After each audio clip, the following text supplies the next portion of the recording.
the numbers all go to 11. I'm talking about bands that rock. Led Zeppelin. What about Sabbath? AC/DC. Motorhead.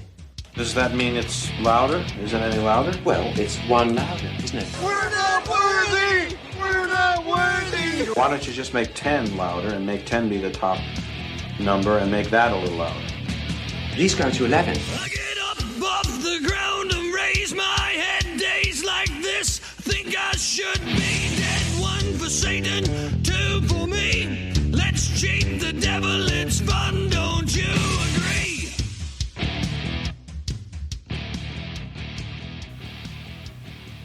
All right. Welcome to the Nothing Shocking podcast. I'm your co-host, Bob Zerl. With me in Deadbug Studios is Coach Nez. Visit us at zpnetwork.com, zoixonline.com, Facebook at the Nothing Shocking podcast community fan page, and the Quad Cities Rock and Roll Junkies interest group. Our Twitter handle is NoShockPod. We're on Apple Podcasts, Google Podcasts, Stitcher, all your podcatchers. Subscribe to the show, rate and review the show. We'll read your reviews on the air, and we're on Sundays at noon on Rock Rage Radio. Actually, I guess it looks like it's been changed now. What time are we on? It looks like, from what I could tell, We're kicked off? No, not yet. Only a matter of time. We're trying. They listed us on Eastern time as 3 p.m. Eastern, so it looks like we're on 2 Central Time. Yeah, 2 Central Time now. On Sundays. Sundays. Oh, so we got a better spot. Sundays. It's a Sunday. But we're there. We haven't mentioned them in a couple of weeks. And Hong Kong Sleepover, I want to thank them for helping support the podcast with their music. They got a new album out. You can get it anywhere that records are sold, or at least especially online. Our sponsors are... Yes, Ragged Records, Rock Island, Illinois, Davenport, Iowa. I drove past the building this past weekend, and it's empty because of the flood of the Mississippi River, so I don't know when they're coming back to that location, but check them out in Rock Island. Legends Picks, Guitar Picks out of Milan, Illinois, and RockstarPicks.rocks out of Queens, New York. Our guest this week is Leela James. She's got a brand new album out. Actually, it's an EP. I'm going to look it up here and pull it up so I can look at it on my phone. I do have it. Loved it. Are You Ready? The EP, Leela James and the Truth Band. I think it's going to be, I think the woman song, That Woman, is what it's called. Yep. I think that's going to be the best song of the year, in my opinion. I don't know how it's going to be topped. Once I put it on, it magically hit me, and I was like, oh my God, I got to start showing people this song. It's amazing. And then you listen to the whole EP, and it's beginning to end just phenomenal. So definitely check that out. We definitely drew some comparisons with her about Janis Joplin. Yep. We didn't talk about it, but the artist Dorothy, she kind of has that vibe too. James Brown. I mean, it's just a wide variety. She definitely all those great rock bands that we love, she definitely brings out the artists that influenced them. You know, Exactly. The Marvin Gaye, the James Brown, the Aretha Franklins, all those great, Etta James, all those great artists. But she brought some edge to this one. Oh yeah, it's phenomenal. So definitely check that out. The Chicago Open Air Festival happened, sort of. It was rainy as hell. You were there on Sunday, correct? I was there both days. Oh, you did go both days. Got there on Saturday. We waited outside. They kept pushing the gate entrance back and back and back. Of course. Which they have to do for safety purposes. I'm not complaining about that. But it was a rough day. A lot of rain. They had to cut 3 bands. Code Orange. They all just escaped me. All 3 bands ended up going to play at Metro after. Oh, it's a good place. After System of a Down played on Saturday. But once the storm left, it ended up being a pretty good night. Jesus Christ, all the bands have escaped my mind that were there on Saturday. Well, System of the Down was the biggie. They're the main headliner, correct? System of the Down was the main headliner Saturday. Before them was Ghost. And how was that? Ghost was phenomenal. Oh, good. And Meshuggah was before them. Something Bear was Beartooth was the opening band, ended up being the opening band. They were actually surprisingly decent. I brought my brother who knows nothing about metal. He's aware of System of the Down, he's aware of Tool.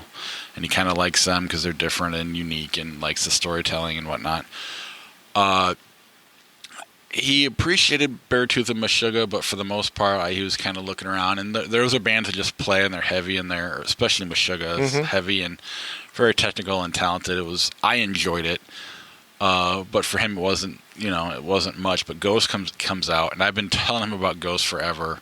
He loved Ghost. Ghost put on a hell of a show. Won him over to the point that they're actually coming to the iWireless Center here in October. I'm buying my ticket Friday. Me too. Or tickets. Yeah, it's going to be... Everybody needs to see Ghosts. They're worth seeing. And then System of a Down comes on afterwards, and they put on a hell of a show. They weren't the tightest band in the world. They don't play much live. They don't play much, yeah.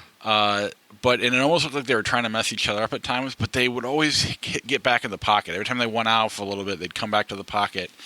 And they end up making it for almost better than if they were tight, perfect and tight.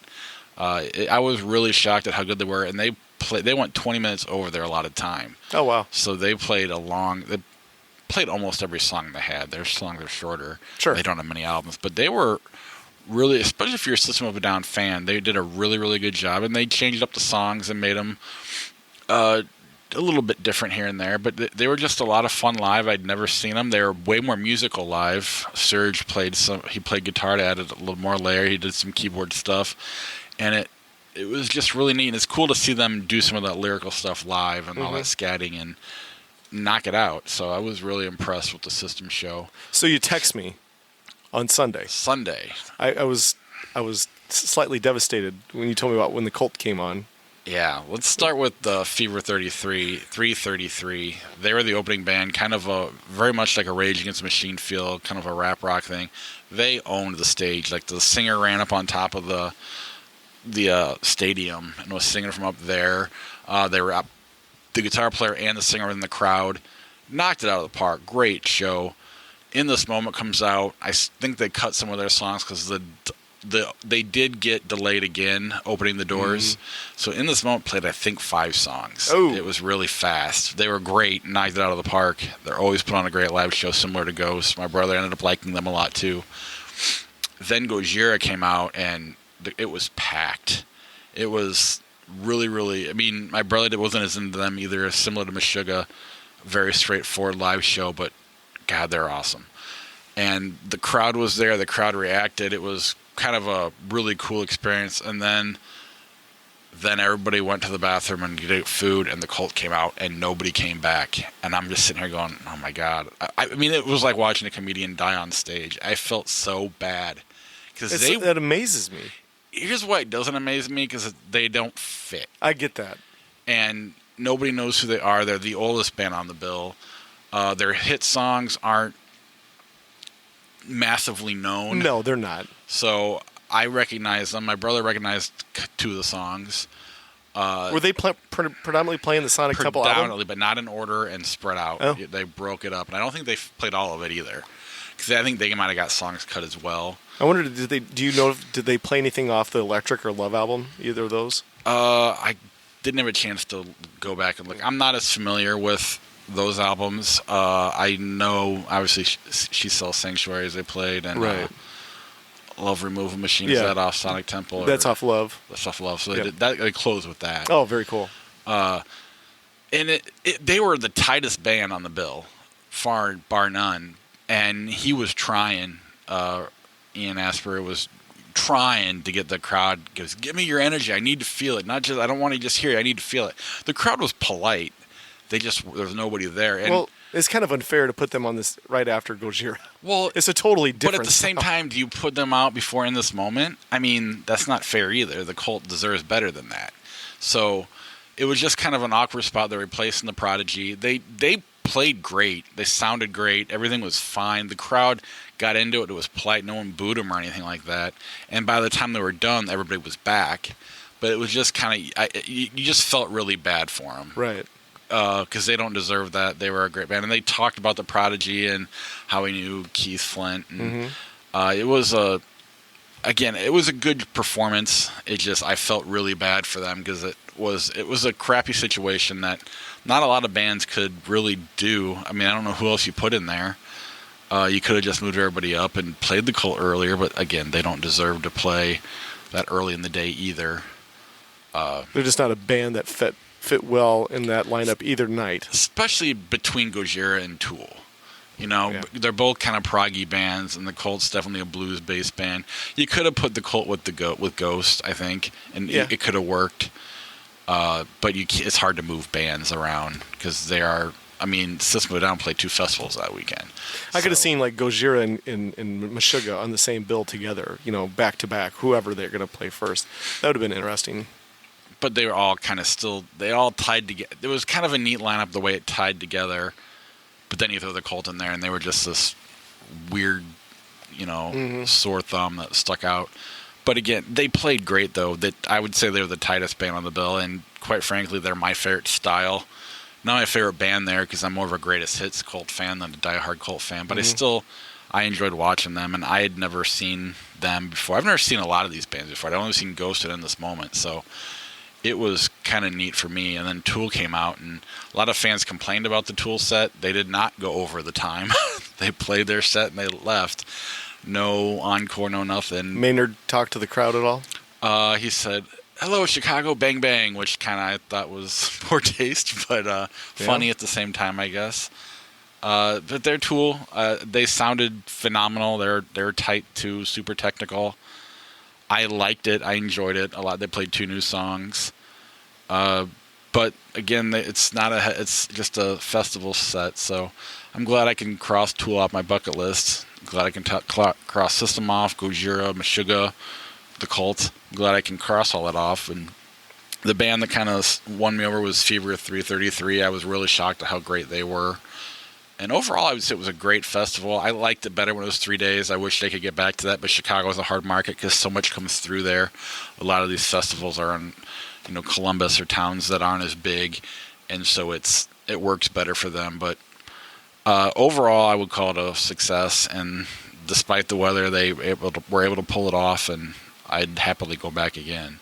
Awesome. And as we mentioned, Ghost is coming to the Quad Cities. Is it October 8th? On a Tuesday night. Tuesday night. I will be going again. Eric's going. We'll try to... I have my wife. She's going to be standing by for tickets come Friday morning at 10 a.m. Oh, she's going to get in line? Well, she's going on my laptop. I'm going to do it. Oh, I guess you're a teacher. It's harder for you to do that. Yeah, so forget about that. But anyway, that was our review of the Chicago Open Air Festival. Let's throw it over to Leela James. Good night.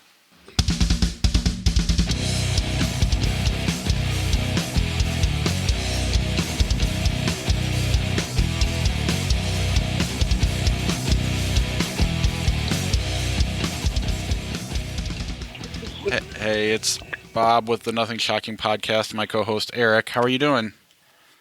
I'm good. Can y'all hear me now? Yeah, sorry about that. I don't know what was going on. I live out in the country, and I don't know. It is what it is. Okay. But thank you so much for doing this podcast. We're both big fans of the new EP. As soon as Amanda sent it to me, as soon as the music hit, I was excited. And then when your voice kicked in, I was like, oh, my God, this is going to be awesome. I sent it to my wife. And she became obsessed with it. What got you to go in this direction? I love all kinds of music, first and foremost. And I've done it. It's commercial. And You're breaking up really bad. I can't hear you anymore. Okay, hold on a second. Hold on. All right, sorry about that. Hold on. Maybe by a window or something.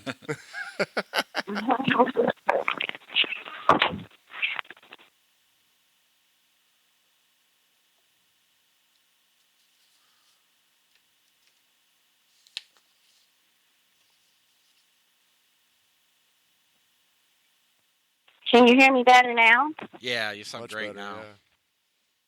Yeah. Okay. So, with this project, we just wanted to kind of just go in and be able to go on this. I just wanted to just be creative and make music and don't make it with the mindset of, it has to be a particular sound or genre. I just want to create and be creative. And, I work with Rex Right Out, who's executive produced my projects. And, it was initially his idea to do the collaboration, and he's always felt like, your voice is just unique in itself, and it doesn't really matter what you sing, just sing. And I love that about working with someone that encourages me just to be an artist and allows and is comfortable with me just being free and doing what I want to do and just making music for everybody. And I was excited to do a project like this to say, hey, I can't be boxed, and I'm going to make music for everybody, and the soul is always going to be there because the soul is my voice. Right. Did you feel like you're being boxed by the record industry? I mean, I don't. We're kind of a metal rock podcast, so it's you're kind of being introduced to us here. So, did you ever feel like the success you've had coming into this that you were kind of being pigeonholed, or did you kind of feel free all along? I mean, you definitely tend to. I never felt completely boxed. I'll say that because I've, intentionally always just wanted to be true to myself and do what's real and true to me. But you can, in the business, be indirectly boxed because it's like people expect you to just do one thing. If you are considered an R&B soul artist, they're going to expect you just to do rhythm and blues R&B music. And, when you are an artist that loves all kinds of music, I, again, wanted to be able to do and express myself, making all kinds of music that I love as well, and without feeling like, again, I have to be restricted one way or the other.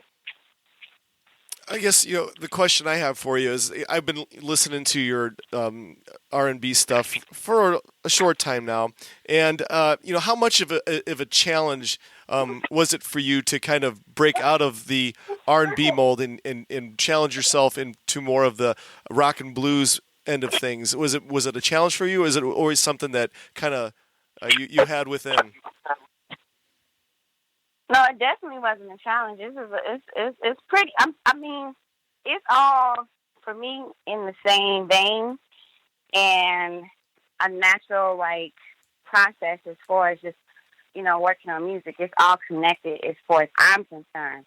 I was raised on blues, funk, and gospel. I heard rock and roll. I heard a little bit of everything, and ultimately, the core of my sound is always going to be soul. There's always going to be a blues vibe.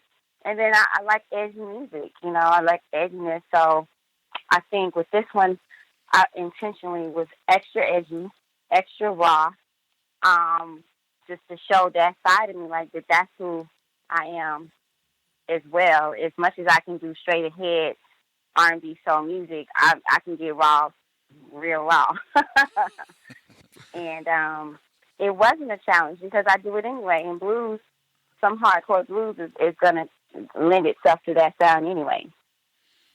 Well, no, and I mean this is the utmost compliment. And we're rock guys, and the rock music that's out there now. And I'm not bad mouthing it, but there's this honesty that I feel like is missing. And as soon as I heard the first guitar note and the drum, I mean it was real music. It wasn't in a computer, and as soon as your voice hit, it was magic really to me. And thank you. Tell me about The Truth. I mean, the band that you're playing with, they really are. That mix with your voice is just the perfect combination, in my opinion. Right. Oh, well, thank you.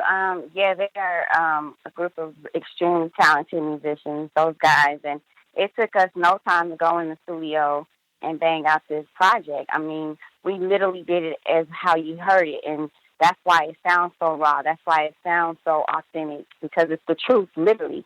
These were people playing, you hit the start button of play record, and they went for it, and that's what came out.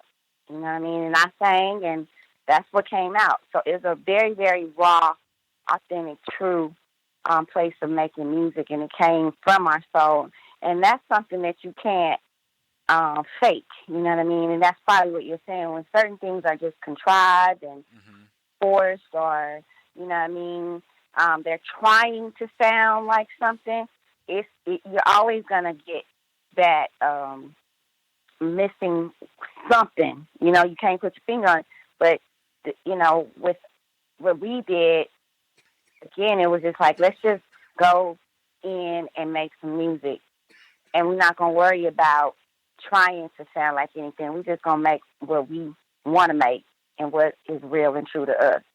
And I think because it's real and true to us, you feel it in your soul, too. It's that soul. Last summer, Bob had Nancy Wilson of Heart on, and it was right when the Road Case Royale with Liv Warfield was being released last summer. And Nancy, I was not in on that interview, but Nancy expressed to Bob how she kind of yearned for the funk and the soulful music in her music, and she brought Liv Warfield on, and Liv Warfield kind of had the same thoughts about it being more, bringing her voice into the rock scene. We don't see that a whole lot anymore of fusion of styles, but we've seen more female artists being more edgy with some of their with their material. What are your thoughts about more female musicians dabbling in fusion, becoming more edgy? Do you notice that more on your end of things, or are we just kind of seeing just a little glimpse of it on our side? I'm not sure what other people are doing. I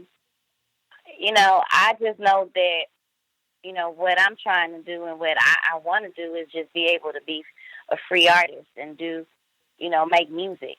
And I think when you look at it from that standpoint and you attack it, with that same energy, it has less of the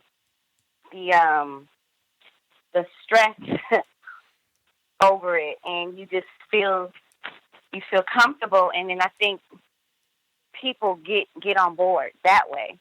I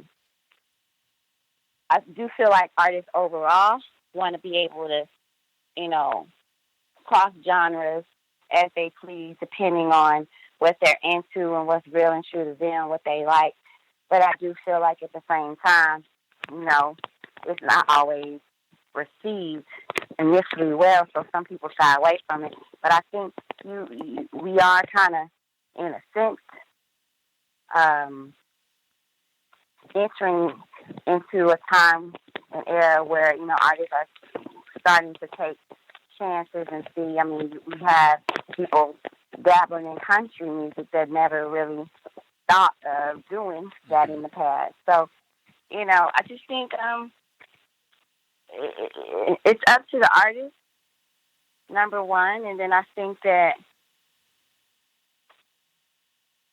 I don't know. I think it's just I think it's like a choice, a personal choice of what the artist feels comfortable doing.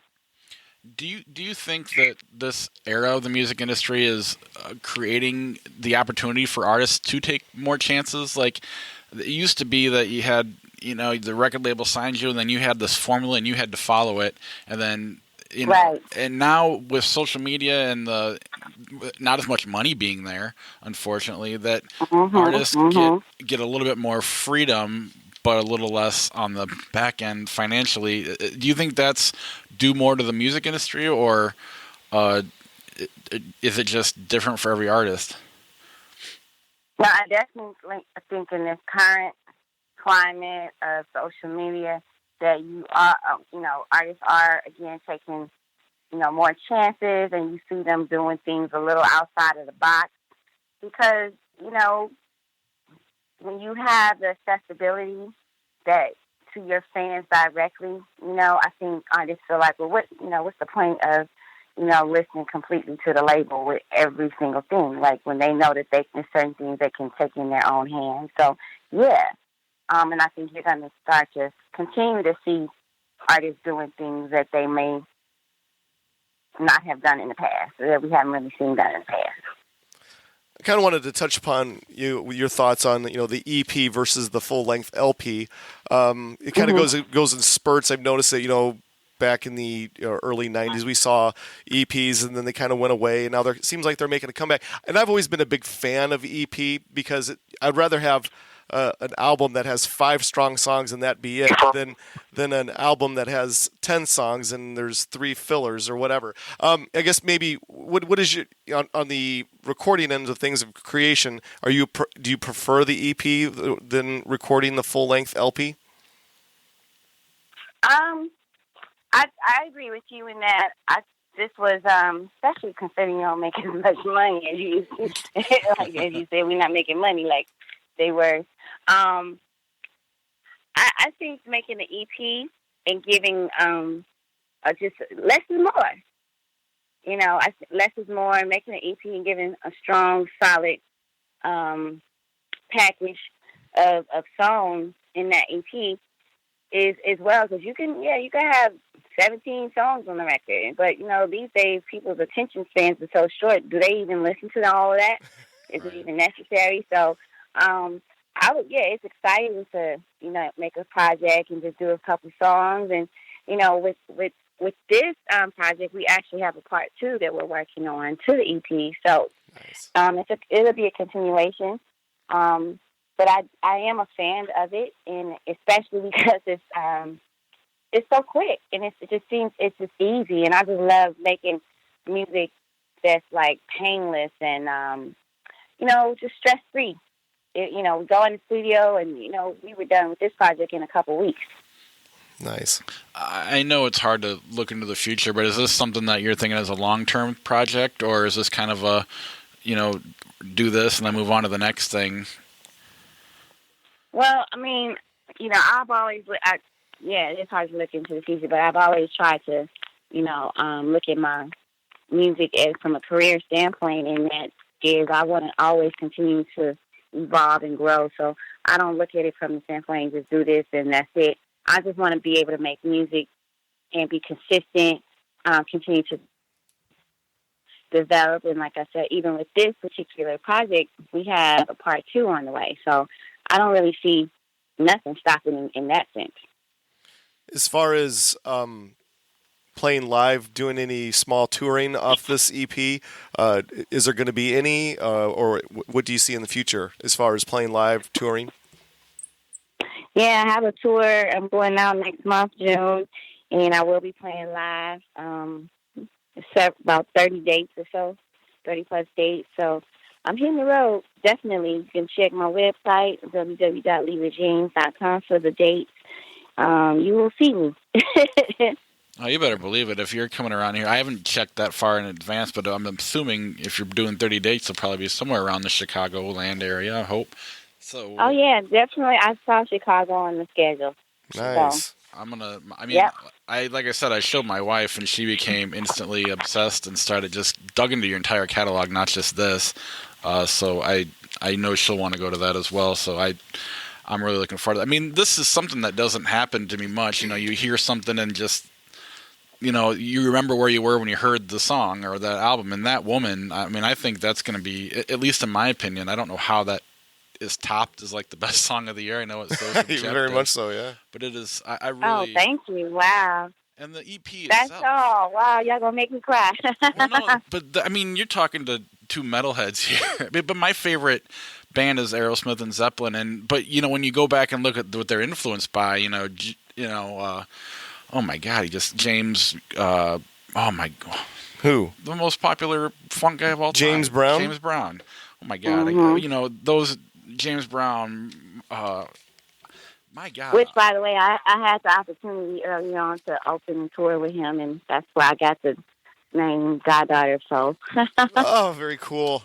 Seriously, can you? What was that experience like? Because he's like, you have Elvis. I mean, it was an amazing experience. We were over in Europe, and I particularly remember being in Germany after the show, and I just one of the shows, and I went backstage and was able to actually have a brief heart-to-heart. And, he was just talking about how he had to keep the soul music alive, and the fact that we were over there in Europe and obviously in Germany where people don't look like he and I, but it was so many people there singing his songs and dancing. And he was at the time in his 70s, and I had never seen someone still killing the stage in their 70s the way that he did at that time, and the people were just, as if it was, 1960. They were still partying hard and just singing along and having a good time. And I was like, wow, his showmanship, his stage, all of that, it was just amazing. But it also showed that, when it's real and it's true and it's good music, it crosses all color lines, all genres. Music is music, and the influence that he himself has had on a lot of musical artists, a lot of artists overall. And it just, I learned a lot. I was inspired, and I continue to be inspired. And I carry a lot of the things I learned to this day with me. And that's why they call me the goddaughter of soul. No, I mean, you definitely earned that. And I mean, you're right. I mean, without James Brown, there's no Mick Jagger, there's no Steven Tyler, David Lee Roth, all these guys on the rock side, not to mention everybody on every other genre.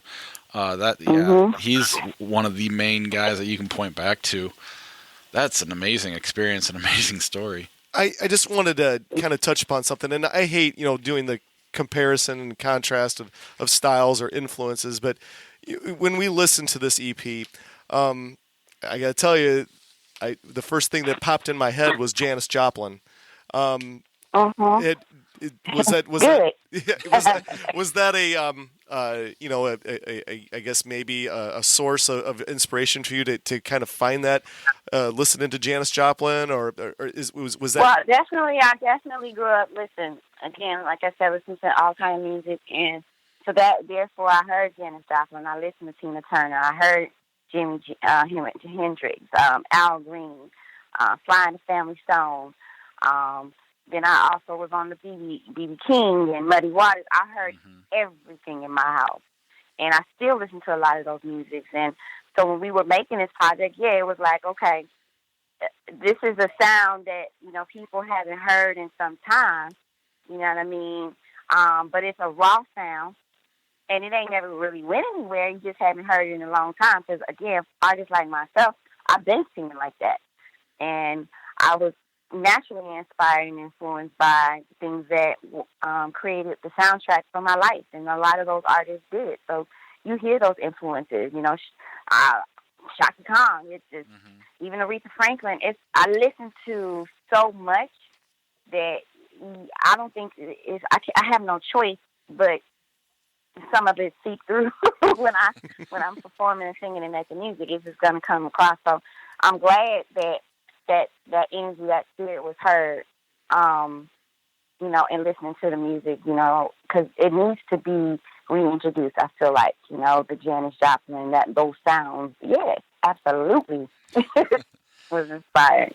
We're coming to the end of our allotted time, but I had one last question. You recorded this album at a kind of a legendary studio in Los Angeles, Sunset Sound, Stones, Van Halen. Several amazing artists played there. Did it feel magical when you were there? Well, absolutely. Like I said, we went in and magic occurred. We went in with no songs. We came out with several songs, and it was just in a matter of couple days. So, and it wasn't hard. It was just a natural moment, like just one take.